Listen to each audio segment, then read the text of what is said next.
സംസ്ഥാനത്ത് ഉത്സവങ്ങളിൽ ഉൾപ്പെടെ ആന എഴുന്നള്ളിപ്പുമായി ബന്ധപ്പെട്ട് പുറപ്പെടുവിച്ച മാർഗനിർദ്ദേശങ്ങളിൽ മാറ്റം വരുത്താനാകില്ലെന്ന് ഹൈക്കോടതി നിലപാട് കടുപ്പിച്ചതോടെ ദേവസ്വം ബോർഡുകളും ക്ഷേത്രങ്ങളും പ്രതിസന്ധിയിലായിരിക്കുന്നു.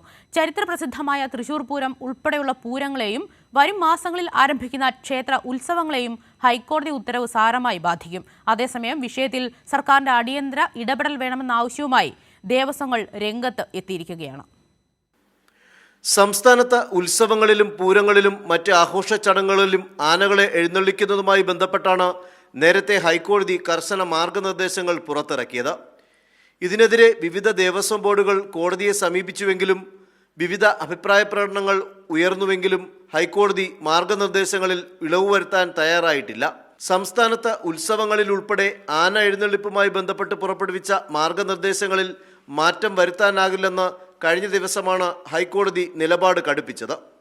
ഉത്സവങ്ങൾക്കുള്ള ആന എഴുന്നള്ളത്ത് അനിവാര്യമായ മതാചാരമല്ലെന്ന് ഹൈക്കോടതി ചൂണ്ടിക്കാട്ടി. എഴുന്നള്ളത്തിന് ആനകൾ തമ്മിലുള്ള 3 മീറ്റർ അകലം കർശനമായി പാലിക്കണം. ജനങ്ങളുടെ സുരക്ഷ പരിഗണിച്ചാണ് ആനകൾ തമ്മിൽ 3 മീറ്റർ അകലപരിധി. ഹൈക്കോടതിയുടെ മാർഗനിർദ്ദേശങ്ങൾ ലംഘിച്ചാൽ കർശന നടപടി ഉണ്ടാകുമെന്നും കോടതി വ്യക്തമാക്കിയിട്ടുണ്ട്. ഇതാണ് വിവിധ ദേവസ്വം ബോർഡുകളെയും ദേവസ്വങ്ങളെയും വിവിധ ക്ഷേത്രങ്ങളെയും പ്രതിസന്ധിയിലാക്കിയിരിക്കുന്നത്. ജനങ്ങളുടെ സുരക്ഷയും ആനകളുടെ പരിപാലനവും കൂടി പരിഗണിച്ചാണ് കർശന മാർഗനിർദ്ദേശങ്ങൾ പുറപ്പെടുവിച്ചത്. ഇതിൽ ദേവസ്വങ്ങൾ പിടിവാശി ഉപേക്ഷിക്കണമെന്നും ഹൈക്കോടതി പറഞ്ഞിരുന്നു. എന്നാൽ ഹൈക്കോടതി പുറപ്പെടുവിച്ച മാർഗനിർദ്ദേശപ്രകാരം ക്ഷേത്രങ്ങളിൽ ഉത്സവങ്ങളുടെ ഭാഗമായി ആചാരപ്രകാരമുള്ള ആന എഴുന്നള്ളിപ്പും കാഴ്ചശീവേലിയും നടക്കുകയില്ലെന്നാണ് ദേവസ്വങ്ങൾ ചൂണ്ടിക്കാട്ടുന്നത്. പല ക്ഷേത്രങ്ങളിലും അടുത്ത മാസം മുതൽ ഉത്സവങ്ങൾ തുടങ്ങുകയാണ്. ബഹുഭൂരിപക്ഷം ക്ഷേത്രങ്ങളിലും ഉത്സവത്തിൻ്റെ ചടങ്ങായി ദേവതാദേവന്മാരെ ആനപ്പുറത്ത് എഴുന്നള്ളിക്കുന്നതും പതിവാണ്. പക്ഷേ പുതിയ ഹൈക്കോടതി നിർദ്ദേശപ്രകാരം എങ്ങനെ എഴുന്നള്ളത്ത് നടത്തുമെന്ന ആശങ്കയിലാണ് ക്ഷേത്രങ്ങളും ദേവസ്വം ബോർഡുകളും. നിർദ്ദേശങ്ങൾ നടപ്പാക്കുന്നതിലെ നൂലാമാലകളും പ്രായോഗികതയും നോക്കുമ്പോൾ ആന എഴുന്നള്ളത്ത് ഒഴിവാക്കുന്നതാകും കൂടുതൽ ഉചിതമെന്ന നിലപാടിലാണ് ചില ദേവസ്വങ്ങൾ. എന്നാൽ ചരിത്രപ്രസിദ്ധമായ തൃശൂർ പൂരം ഉൾപ്പെടെയുള്ള കേരളത്തിൽ ക്ഷേത്രങ്ങൾ കേന്ദ്രീകരിച്ച് നടക്കുന്ന പൂരങ്ങളെല്ലാം പ്രതിസന്ധിയിലാകുമെന്നും ദേവസ്വം ഭാരവാഹികൾ പറയുന്നു.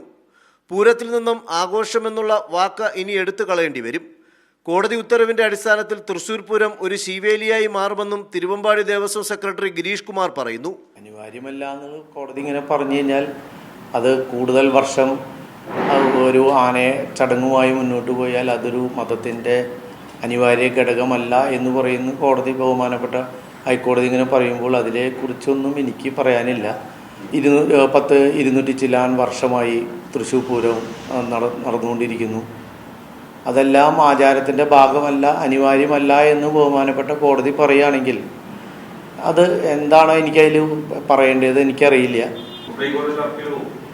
അല്ല, പിന്നെ ഹയർ കോടതിയിലേക്ക് പോകേണ്ട കാര്യമില്ല. ബഹുമാനപ്പെട്ട ഹൈക്കോടതി ഇങ്ങനെ പറയുമ്പോൾ എന്തിനാണ് ഈ ഹയർ കോടതിയിൽ പോയിട്ട് ഇത്രയും പ്രശ്നങ്ങൾ? അത് മനസ്സിലാക്കേണ്ട നമ്മുടെ സർക്കാരുണ്ട്.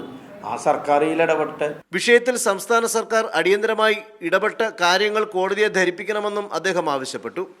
അതേസമയം ക്ഷേത്രം തന്ത്രിമാരുമായി കോടതി പറയുന്ന കാര്യങ്ങളെക്കുറിച്ച് ആലോചിച്ച് തുടർ നടപടികൾ സ്വീകരിക്കാനാണ് ദേവസ്വങ്ങളുടെ തീരുമാനം. സുനിൽ അരുമാനൂർ, കൈരളി ന്യൂസ്, തൃശൂർ.